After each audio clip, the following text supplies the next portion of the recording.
Surabhi Tiwari superfast नजरों पर खबर डालते हैं। कांग्रेस सहित विपक्षी दलों के सांसदों ने 12 राज्यसभा सांसदों के निलंबन को लेकर के गांधी प्रतिमा के पास हाथ पर काली पट्टी बांध करके विरोध प्रदर्शन किया। केंद्रीय गृह मंत्री अमित शाह आज उत्तर प्रदेश के सहारनपुर का दौरा करेंगे। शाह यहां मां शाकंभरी देवी राजकीय विश्वविद्यालय का शिलान्यास करेंगे, साथ ही विशाल जनसभा को संबोधित भी करेंगे। वहीं केंद्रीय गृह मंत्री अमित शाह के साथ इस कार्यक्रम में उत्तर प्रदेश के सीएम योगी आदित्यनाथ भी मौजूद रहेंगे।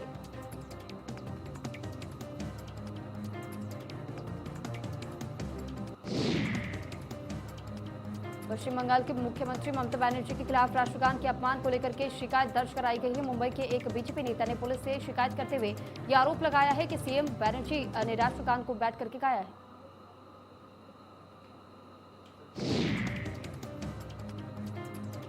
उत्तर प्रदेश के सीएम योगी आदित्यनाथ ने पूर्व दशम और दशमोत्तर छात्रवृत्ति योजना 2021 और 22 के अंतर्गत 12,17,631 मेधावी छात्रों को 458.66 करोड़ रुपए की छात्रवृत्ति का ऑनलाइन हस्तांतरण किया।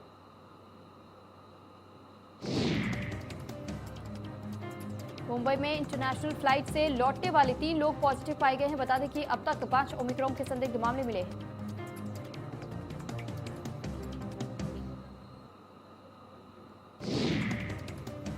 अंतर्राष्ट्रीय रास्ता उन्मूलन दिवस पर सीएम अशोक गहलोत ने ट्वीट कर लिखा, हमारी प्रतिबद्धता बल, श्रम और मानव तस्करी सहित समाज में सभी प्रकार की दास्ता को समाप्त करने की होनी चाहिए।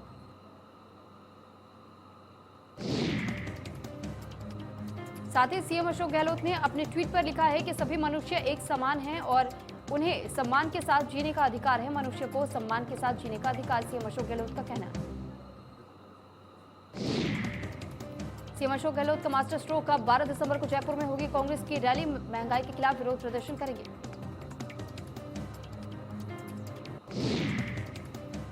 कांग्रेस के 13 जिलों में जिलाध्यक्ष घोषित किए गए। पीसीसी में 2 प्रवक्ता और 1 कोषाध्यक्ष भी बनाए गए। वहीं आलाकमान ने 6 जिलाध्यक्षों पर फिर विश्वास जताया। राजस्थान सरकार और कई कंपनियों के बीच दिल्ली में करीब 78,000 करोड़ के एमओयू, 50,000 करोड़ का सौर ऊर्जा के क्षेत्र में निवेश होगा। राजस्थान फाउंडेशन और उद्योग विभाग का संयुक्त प्रयास के राजस्थान में निवेश के द्वार खुले हैं। लालसोट में एसडीएम कार्यालय के बाहर धरना दे रहे लोगों ने प्रियंका गांधी का काफिला रोक दिया।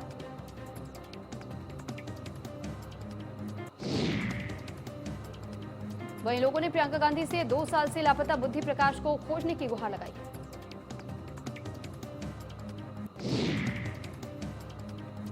जानकारी के मुताबिक प्रियंका सवाई माधोपुर से वापस लौट रही थी। वहीं काफिला रुकने के बाद से पुलिस प्रशासन में हड़कंप मच गया।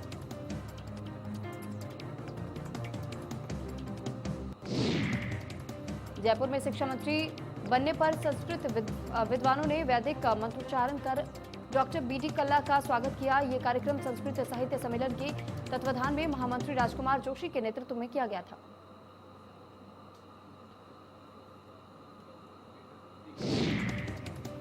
इस मौके पर डॉक्टर बीडी कल्ला ने पुस्तकों का लोकार्पण किया। इस मौके पर राजस्थान कर्मचारी महासंघ लोकतंत्र के अध्यक्ष सूरज प्रकाश टांक और कार्यकारी अध्यक्ष बनवारी शर्मा सहित कई संस्कृत विद्वान मौजूद रहे। जयपुर में केंद्रीय मंत्री अमित शाह का संबोधन सोशल मीडिया के जरिए लाइव किया जाएगा ताकि प्रदेश के सभी भाजपा कार्यकर्ता उनके संबोधन को सुन सकें। इसको लेकर के भाजपा प्रदेश अध्यक्ष सतीश पुनिया ने कहा है कि पार्टी वर्तमान में सभी कार्यक्रम 2023 के चुनाव को परिप्रेक्ष्य में रख करके कर रही है। ऐसे में अमित शाह का संबोधन उसे और मजबूती देगा। बैठक में सभी विधायकों और सांसदों को बुलाया गया है। वहीं पंचायती राज और जिला परिषद के चुनाव को लेकर के पुनिया ने कहा है कि पंचायती राज संस्थाओं को सही अवसर नहीं मिला है। इसमें जो खेल खेला गया है उससे पंचायती राज संस्थाओं को नुकसान हुआ है। जयपुर में बीजेपी मुख्यालय में पंचायती राज चुनाव को लेकर के बैठक हुई। बैठक में भाजपा प्रदेश अध्यक्ष सतीश पुनिया, राष्ट्रीय उपाध्यक्ष अलका गुर्जर और उपनेता प्रतिपक्ष राजेंद्र राठौड़ और अरुण चतुर्वेदी मौजूद रहे। जयपुर में 75वीं संतोष ट्रॉफी सीनियर पुरुष प्रतियोगिता का पहला मैच खेला गया। मैच में पश्चिमी जोन के मुकाबले की मेजबानी जयपुर ने की। जयपुर और मध्य प्रदेश की टीम के बीच ये मुकाबला खेला गया।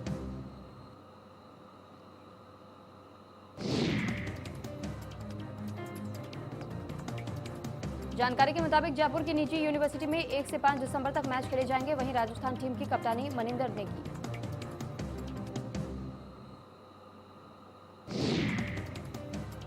भरतपुर में एसीबी की टीम ने बड़ी कार्रवाई करते हुए आरपीएम चौकी प्रभारी रामवीर सिंह को 20,000 रुपए की रिश्वत लेते रंगे हाथों गिरफ्तार किया। आरोपी ने महिला परिवादी से उसके भाई को गिरफ्तार नहीं करने की एवज में रिश्वत मांगी थी। जानकारी के मुताबिक एसीबी की टीम को देखकर के आरोपी ने खुद को गेट कमरे के अंदर बंद कर लिया था और फिलहाल टीम आगे की कार्रवाई में जुटी हुई है। भरतपुर के कुम्हेर कस्बे में अंतिम शासक महाराजा कर्नल सवाई बृजेंद्र सिंह के 103वीं जयंती पर पुष्पांजलि समारोह आयोजित हुआ। समारोह में भरतपुर रियासत के उत्तराधिकारी और प्रदेश सरकार में काबीना मंत्री विश्वेंद्र सिंह मुख्य अतिथि के तौर पर मौजूद रहे।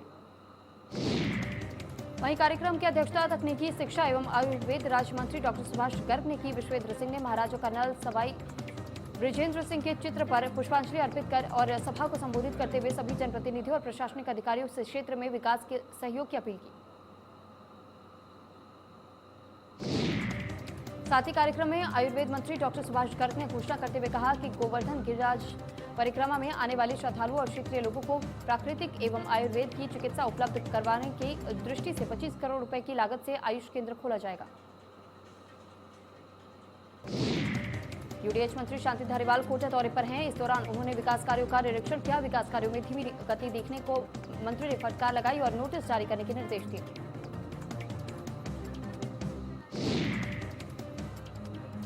इसके बाद मंत्री धारीवाल ने राजकीय महाविद्यालय की हेरिटेज इमारत पर प्राचीन स्वरूप को वापस आकर्षक बनाने का कार्य का जायजा लिया।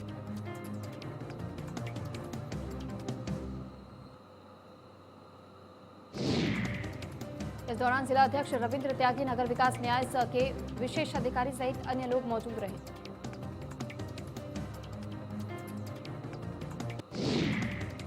कोटा में महंगाई को लेकर के यूडीएच मंत्री शांति धारीवाल ने केंद्र सरकार पर जमकर के निशाना साधा। उन्होंने केंद्र पर मोस्ट करप्ट सरकार होने का आरोप लगाया।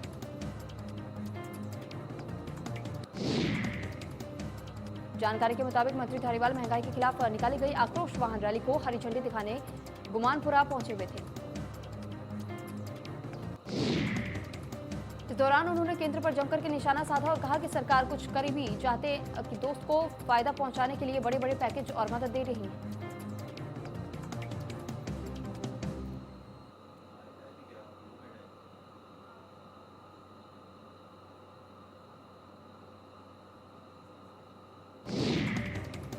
भाजपा मुख्यालय पर पंचायत चुनाव में प्रत्याशी चयन को लेकर के बैठकों का दौर जारी है। बैठक में भाजपा प्रदेश अध्यक्ष सतीश पुनिया, उपनेता प्रतिपक्ष राजेंद्र राठौड़, पूर्व प्रदेश अध्यक्ष अरुण चतुर्वेदी और राष्ट्रीय मंत्री हल्का गुर्जर सहित अन्य लोग मौजूद रहे।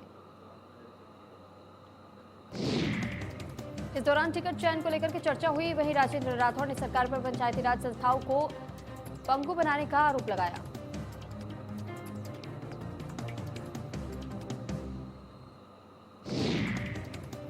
साथ ही कहा कि भाजपा पूरे दमखम के साथ लड़ेगी। जल्द ही प्रत्याशियों की घोषणा कर दी जाएगी। सूरजगढ़ के नगरपालिका बोर्ड की साधारण सभा की बैठक आयोजित हुई। बैठक में शहर के विकास के मुद्दों पर हंगामा हो गया। बैठक में वाइस चेयरमैन, पार्षद सहित अन्य लोग मौजूद रहे।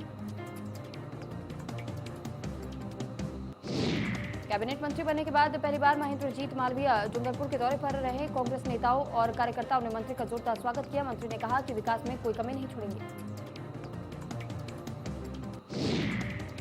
कैबिनेट मंत्री बनने के बाद विश्वेंद्र सिंह का भरतपुर आने पर भव्य स्वागत किया गया। कैबिनेट मंत्री विश्वेंद्र सिंह पर पर्यटन और नागरिक उड्डयन विभाग है।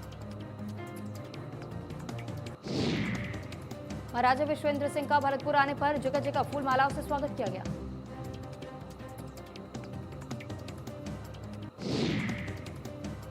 नागौर के रियांगबड़ी में संत के समाधि को लेकर के दो पक्षों में विवाद हो गया। सूचना मिलने पर पुलिस मौके पर पहुंची और समझाइश कर मामला शांत कराया। इस मौके पर पुलिस जाब्ता भी तैनात रही।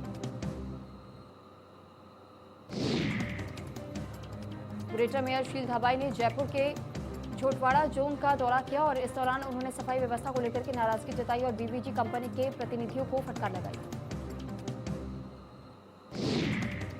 मेयर ने कहा कि कोर्ट स्टे हटने के बाद से बीवीजी कंपनी को बाहर का रास्ता दिखाएंगे।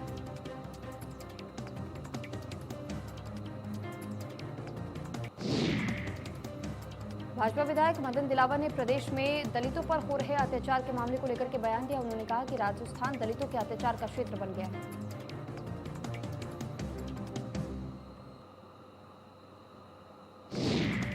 वहीं सरकार गुंडों बदमाशों को संरक्षण दे रही है। सरकार अत्याचारों को लेकर के मौन रहती है।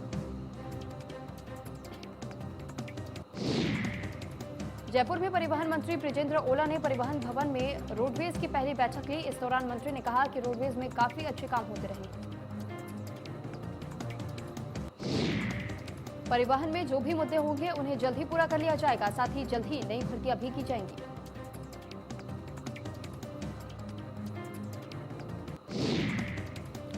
श्रीकरणपुर में पंचायती राज चुनाव को लेकर के कांग्रेस ने सामूहिक तौर पर नामांकन पत्र दर्ज कराए। सभी जोन से प्रत्याशियों ने नामांकन दर्ज कराए।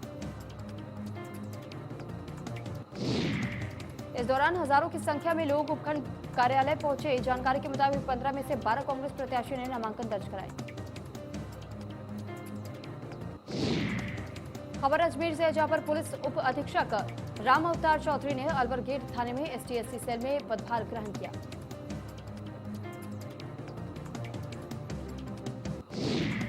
बता दें कि राम अवतार चौधरी अजमेर में रह चुके हैं। साथ ही भीलवाड़ा, नसीराबाद, सरवाड़ सहित कई स्थानों पर अपने गिलनसार कार्यशैली के लिए जाने जाते हैं।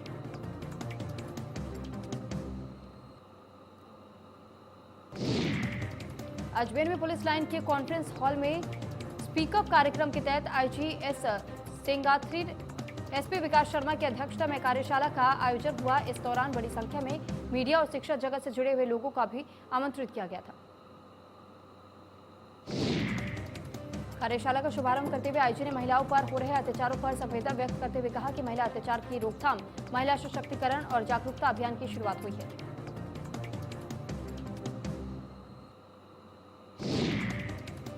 आईजी ने कहा कि इस अभियान में टीचर्स, मीडिया कर्मियों की अहम भूमिका रहेगी। साथ ही कहा कि पुलिस विभाग ने शिकायती पेटी के लगाने की कवायद शुरू कर दी है और रेप या अत्याचार जैसी कोई घटना घटती है तो उस पर तुरंत शिकायत करे और पुलिस उस पर कार्रवाई करेगी।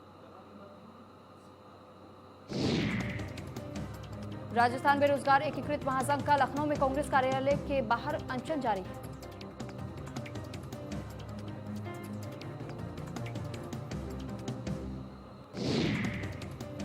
स्वर्गीय राजीव गांधी की मूर्ति पर फूल माला चढ़ाकर के दंडवत प्रणाम किया गया। वहीं एक अनशनकारी की तबीयत बिगड़ने पर उसे अस्पताल में भर्ती कराया गया।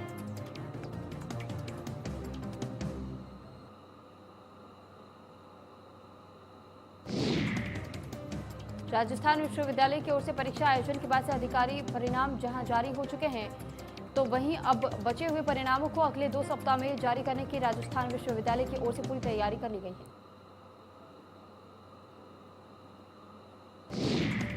परीक्षा आयोजन के तुरंत बाद परिणाम जारी करने की प्रक्रिया भी शुरू कर दी गई है। राजस्थान यूनिवर्सिटी के कार्यवाहक परीक्षा नियंत्रक डॉक्टर राकेश राव ने बताया कि रविवार में सेमेस्टर के सभी परिणाम जारी कर दिए गए हैं। तो वहीं यूजी अंतिम वर्ष के भी सभी परिणाम जारी कर दिए गए हैं। साथ ही पीजी के 76 में से करीब 67 परिणाम जारी हो चुके हैं और बचे हुए परिणाम जल्द जारी होंगे। न्योर में कोविड स्वास्थ्य सहायकों ने पिछले 6 महीने से बकाया वेतन नहीं मिलने पर सीएचसी के सामने प्रदर्शन किया।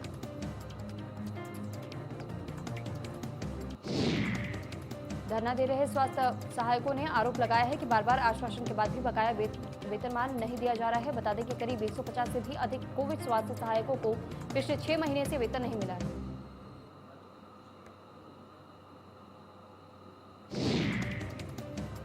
कोरोना के नए वेरिएंट ओमिक्रॉन ने 23 देशों में दस्तक दे दी है और इसको देखते हुए भारत सरकार राज्यों को दिशा निर्देश दे रही है। वहीं राजस्थान सरकार भी अलर्ट मोड पर है। सीएम अशोक गहलोत लगातार अधिकारियों के साथ बैठक कर रहे हैं और जरूरी दिशा निर्देश दे रहे हैं। प्रदेश में कोरोना ने जिस तरह से स्कूल में दस्तक दी है, उसके बाद से अभिभावकों की चिंता और बढ़ गई है। एक तरफ अभिभावक ऑफलाइन शिक्षा को बंद कर ऑनलाइन शिक्षा की मांग कर रहे हैं।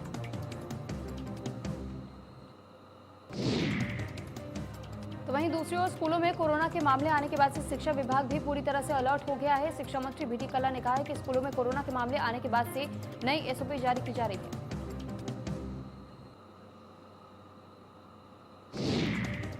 साथ ही स्कूलों को निर्देश दिए गए हैं कि अगर स्कूलों में कोई शिक्षक, कर्मचारी या छात्र कोरोना पॉजिटिव आता है तो स्कूलों को 14 दिन के लिए बंद कर दिया जाएगा। साथ ही में बच्चों को ऑनलाइन शिक्षा देनी होगी।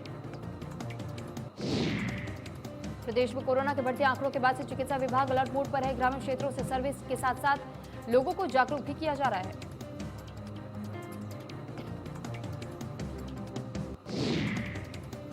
इसको लेकर के चिकित्सा मंत्री प्रसादी लाल मीणा ने बताया है कि नए वेरिएंट के लक्षण अभी तक प्रदेश में देखने को नहीं मिले हैं। प्रदेश सरकार केंद्र सरकार के दिशा निर्देश पर काम कर रहा है।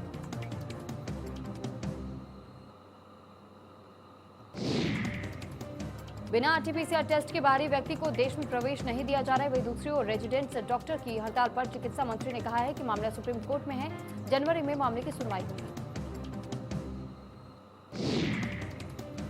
डिडवाना में दूसरे दिन भी मौसम का मिजाज बदल गया। तापमान में ठंडक है और हवाओं की वजह से लोगों को अलाव का सहारा लेना पड़ रहा है। तापमान गिरने से रबी फसलों को फायदा हो रहा है और किसानों के चेहरे पर खुशी देखने को मिल रही है।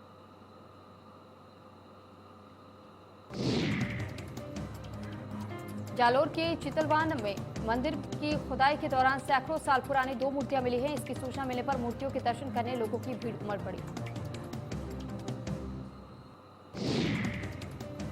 बता दें कि 2 मूर्तियों में से एक मूर्ति भगवान विष्णु की बताई जा रही है, तो वहीं ग्रामीणों ने मूर्ति को पानी से साफ कर उनकी पूजा अर्चना की।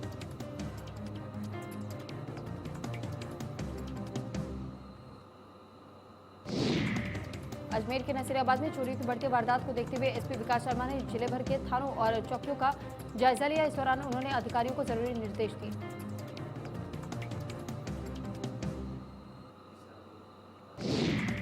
वहीं नसीराबाद सिटी और सदर थाना सिटी थाना प्रभारी भंवर सिंह ने एसपी शर्मा का स्वागत किया और गार्ड ऑफ ऑनर देकर के सम्मानित किया। कोटा के उद्योग नगर में चोरों ने दुकान संचालक पर हमला कर दिया और 95,000 रुपए लेकर के फरार हो गए। पुलिस मामला दर्ज कर आरोपियों की तलाश में जुटी हुई है।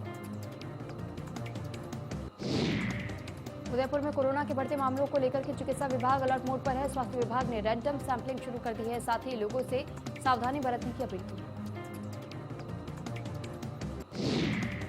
चौमू में फैक्ट्री में आगजनी के बाद से मौके पर पहुंचे सरपंच और फैक्ट्री प्रबंधक में मारपीट हो गई। दोनों पक्षों ने एक दूसरे के खिलाफ मामला दर्ज कराया। पुलिस मामले की जांच कर रही है। खबर बहरोड से है, जहां दिल्ली जयपुर हाईवे पर सोतानाला के पास एक गाड़ी डिवाइडर से जा टकराई और गाड़ी में आग लग गई। इस हादसे में कार सवार 4 लोगों ने अपनी जान बचाई। वहीं मामले की सूचना के बाद से दमकल मौके पर पहुंची और आग पर काबू पाया। फिलहाल पुलिस ने मामला दर्ज कर जांच शुरू कर दी है। करौली में एक पान की दुकान के पास बदमाशों ने सामान लेने के बाद पैसा मांगने पर फायरिंग कर दी है। घटना के बाद इलाके में सनसनी फैल गई।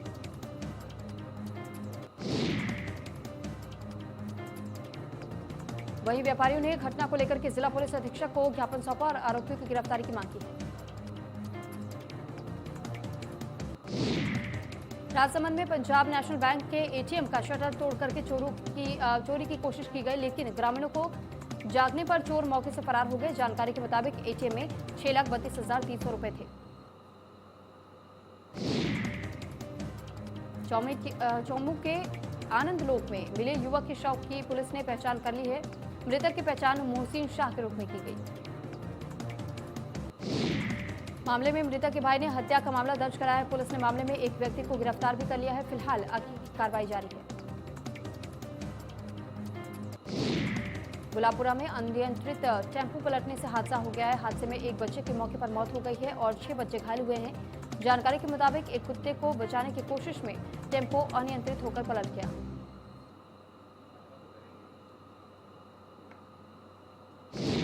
सूचना मिलने पर पुलिस मौके पर पहुंची और छात्र के शव को पोस्टमार्टम कराने के लिए भेज दिया और परिजनों को सौंपा।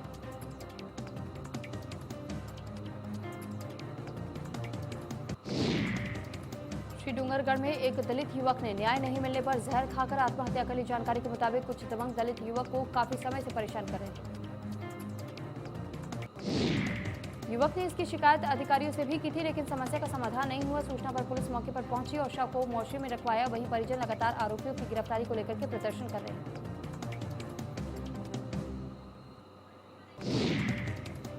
धान की कालाबाजारी को रोकने के लिए देर रात जिला प्रशासन ने मध्य प्रदेश की सीमा से सटे गौरेला, पेंड्रा, मरवाही में प्रशासन की टीमों ने 5 जगहों पर कार्रवाई करके अलग अलग जगह से 1156 बोरी धान जब्त किया।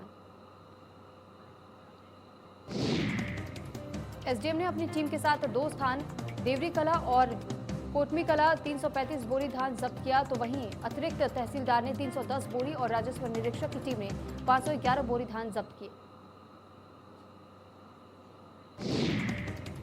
जशपुर में दहेज के लालच को लेकर के इंसानियत को शर्मसार करने का मामला सामने आया, जहां वरमाला के बाद दहेज की मांग पूरी न होने पर दूल्हा मंडप में दुल्हन का इंतजार करते रहे, लेकिन दूल्हा बारात लेकर के वापस लौट गया।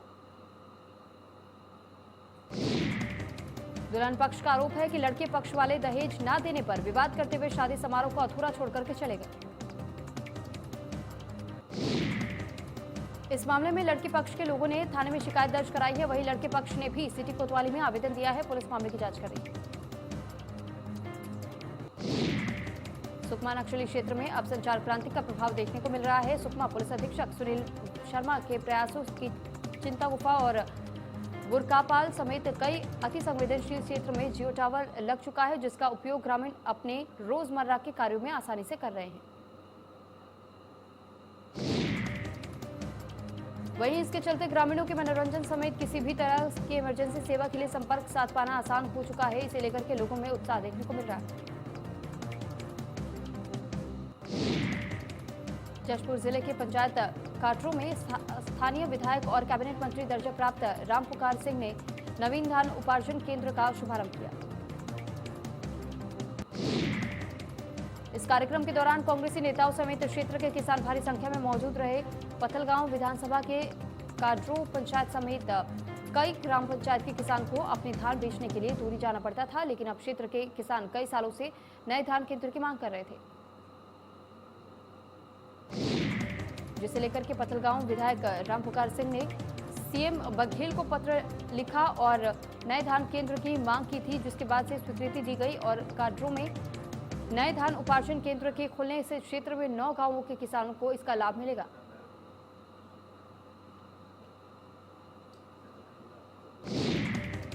दुनिया भर में कोरोना के नए वेरिएंट तेजी से फैल रहा है, वहीं इसे लेकर के कवर्धा प्रशासन पूरी तरह से सतर्क है। नया वायरस काफी खतरनाक है।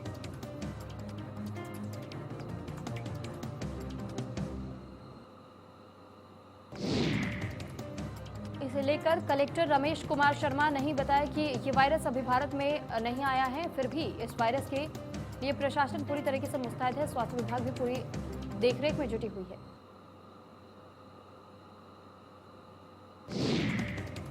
जैसे ही मामले की जानकारी होती है तत्काल उनका इलाज कराया जाएगा। कवर्धा में कुछ दिनों पहले एक शख्स कोरोना संक्रमित निकला था, जिसे स्वास्थ्य विभाग की टीम ने तत्काल जांच के लिए कोविड सेंटर भेजा।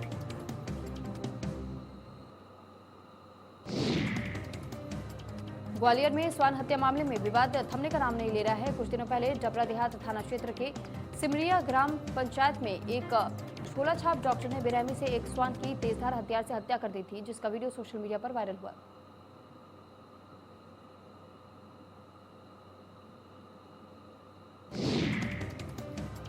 वीडियो काफी विचलित और मानवता को शर्मसार कर देने वाला और क्रूरता की सारी हदें पार करती हुई नजर आ रही है, क्योंकि वहीं अब वायरल वीडियो पर सांसद मेनका गांधी ने भी संज्ञान लिया है। हालांकि ग्वालियर एनिमल्स लवर ने थाने में आरोपी डॉक्टर के खिलाफ मामला दर्ज कर दिया है। वहीं ग्वालियर जिले के एनिमल्स लवर के सदस्यों ने एसपी ऑफिस में एडिशनल एसपी ग्वालियर ग्रामीण जयराज कुबेर को ज्ञापन सौंपा और आरोपी की गिरफ्तारी की मांग की गई।